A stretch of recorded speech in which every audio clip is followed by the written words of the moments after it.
What's up, YouTube? Project OBS here, back with another video. So I've been doing some research on the Big 3 upgrade on this truck, and my stereo is not huge. I got like a 1,000-watt amp in here, 210s. They push 300 watts RMS, and I got some Alpines in the doors.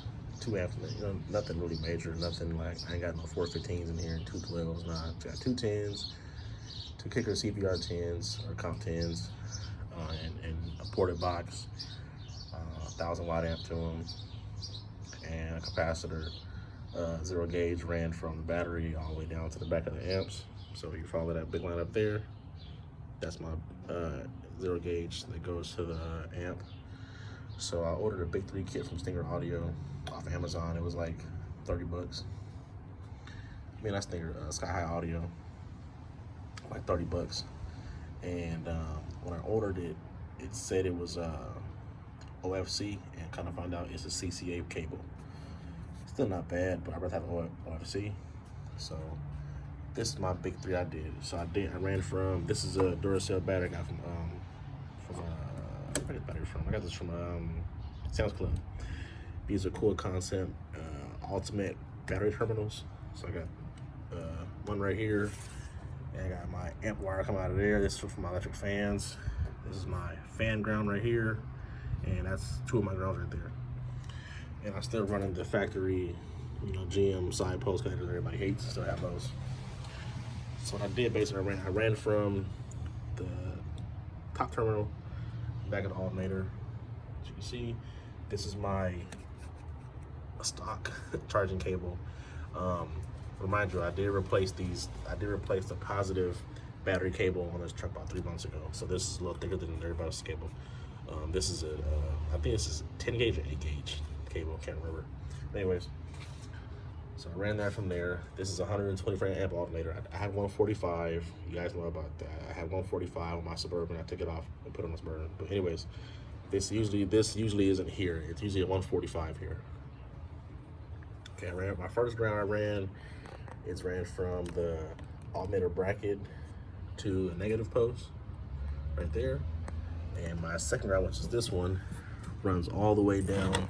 You can see that. You probably can't see that. See that white writing? That's my second ground, my chassis ground. That's what I did. So like I said, this is a CCA cable, and when I bought it, I thought it was OFC cable. That's what it's listed as, but it's not. So I called Amazon, and they're gonna give me a discount, like 20 bucks off, because it was the wrong description in the product, and they did change it now.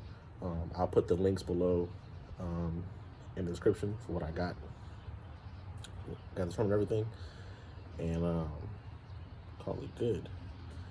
I did test it out. It did come out pretty good. Before, my battery was reading like it read like 14.1, 14.2, something like that on my capacitor in the back. And after putting this in, it reads about 15 flat or 14.8. But mind you, this is a 124 alternator also too. I usually have 145 in here.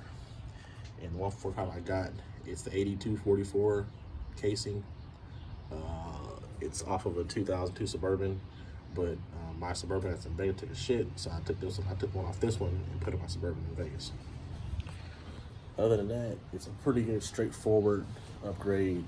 I have a big ass monster system. Mine's not that big, but the guys that have a lot of power come out of the battery alternator, everything. You got off-road lights, and you got like a compressor on board for air compressor, whatever, hydraulics, whatever. You got a loud stereo in here, whatever. It's a pretty good upgrade. What I plan on doing in the future is ditching the GM side posts and just running everything off the top post. I'm gonna get a multi terminal, what do they call it? Terminal post, where you plug it into this and it has like 4 or 5 things with each one. I plan on getting one of those and ditching the side post. I'm gonna just run everything 0 gauge, everything. But That's my my big 3 upgrade on my 97 Chevy Silverado. This works for any car, man. It's pretty straightforward. It's pretty straightforward, because all you do is run a launch cable from the battery to the alternator and 2 grounds. Either you run engine block ground like I did and a chassis ground, or you do chassis ground and you do a body ground. It really depends on what you want to do. There's several diagrams for it on the internet. I just Googled it, and I got this one off of, I think it was like Big Audio Plus or something like that. I can't remember the website. I looked it up. But this is how they did their big 3 upgrades. I just copied it, basically. So I kind of already had it. I just didn't have the other ground on the chassis. I've already had the one for the alternator and the one for the charge wire for it. I just didn't have the chassis ground that I have now. So it's a pretty straightforward setup. It's not hard. It took me about, total time, maybe about an hour. I didn't drill no holes in the frame or in the body, anything. I used an existing mount that I already had right there. There's a brake cable down there. I bolted it, got my wire wheel and my drill, and cleaned it off, got out of the bare chassis, and that was it. I did see an improvement in my lighting, and my dash doesn't dim. It does dim a little bit because my alternator is not that powerful. 145 is perfect for this. I'm getting that back. I might buy another, I don't know. I might buy 160. I don't know. Anyways, I'm running 0 gauge also, which is this one right here, into my fuel. No, that's not 0 gauge. That's 8 gauge. 8 gauge into the fuse box, which this, you guys know, this was like a 14 gauge wire coming into here. And you know, this is all my E-fan stuff right here. And I want to clean this up and get rid of this, like take this off and clean this up and everything, and take off that. I want to buy me a separate controller for it and mount it somewhere else, not have it up here. I want to do like a clean install. So, like I said, that's my big 3 upgrade. One for the alternator to the positive, and then alternator bracket to the negative post on the battery, and then the frame to negative on the battery. Works good for me. Thanks for watching, you guys. I'll see you guys next time. Peace out.